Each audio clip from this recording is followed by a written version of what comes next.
கந்தபுராணம் பகுதி 1. இந்த உலகம் முழுவதும் அதர்மம் அதிகரித்த காலம் அது. அசுரர்களின் கொடுமையால் தேவர்கள் கூட பயந்து வாழ்ந்தார்கள்.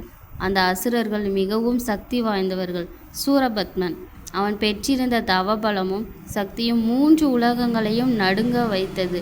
தேவலோகம் இருளில் மூழ்கியது. இந்திரனின் சிம்மாசனம் கூட குலுங்கியது. இனி எங்களை காப்பாற்ற யார் இருக்கிறார்கள் என்று தேவர்கள் கதறினர்.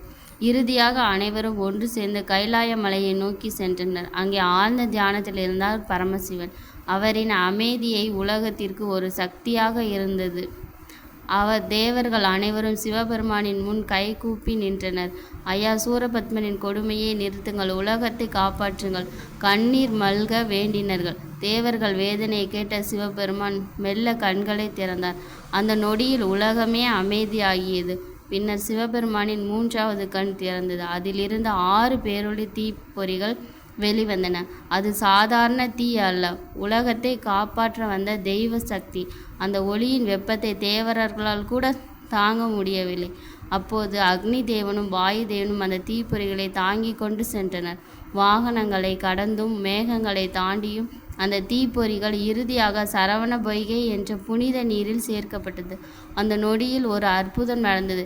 தாமரையின் மேல் 6 அழகான குழந்தைகள் தோன்றினார்கள்.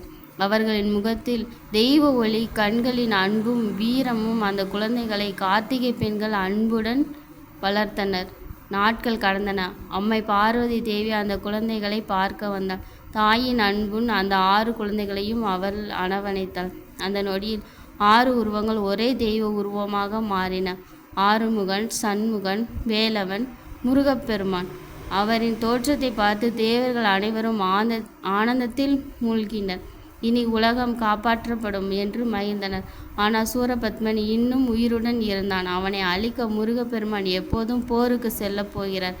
அடுத்த பகுதியில் பார்க்கலாம். வெற்றிவேல் முருகனுக்கு அரோகரா. இந்த ஸ்டோரி பிடிச்சிருந்தா லைக் பண்ணுங்கள், கமெண்ட் பண்ணுங்கள்.